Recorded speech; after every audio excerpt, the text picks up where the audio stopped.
วันที่3ธันวานี้สาพันธ์แม่หญิงกองพันใหญ่645ได้สรุปเวียงงานหอบด้านประจำปี2025และทิศทางแผนการปี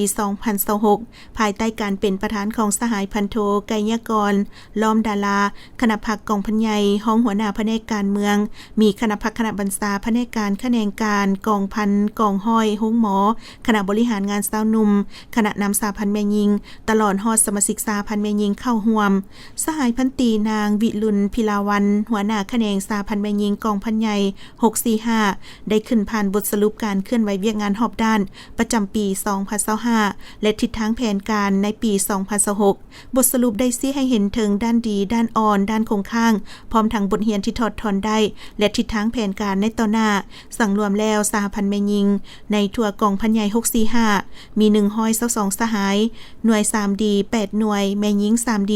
113สหาย 2D 9สหายในกองประชุมยังได้รับฟังการประกอบคำคิดคำเห็นของน้องแม่หญิงต่อบทสรุปและทิศทางแผนการอย่างกงไปกงมาตอนท้ายพิธีสหายพันโทไกยกรล้อมดาราประธานพิธีก็ได้แสดงความย่องเยาสมเสยต่อผลงานที่น้องสาพันธ์แม่หญิงกองพันใหญ่605ย่านมาได้พร้อมทั้งเน้นหนักให้คณะพักคณะบรรษาคณะนำสาพันธ์แม่หญิงและสมาชิกสาพันธ์แม่หญิงแต่ละกลุ่มกองจงเพิ่มทวีความรับผิดชอบยกสูงหน้าที่พลบทบาทของสาพันธ์แม่หญิงให้นักแน่นเข้มแข็งรอบด้านฝึกฝนหล่อหลอมตนเองรักษาความสามัคคีให้แน่นแฟ้นพร้อมกันออกแห่งสร้างผลงานปฏิบัติเนื้อในข้อแข่งขัน 3D ของสาพันธ์แม่หญิงให้มีผลสำเร็จ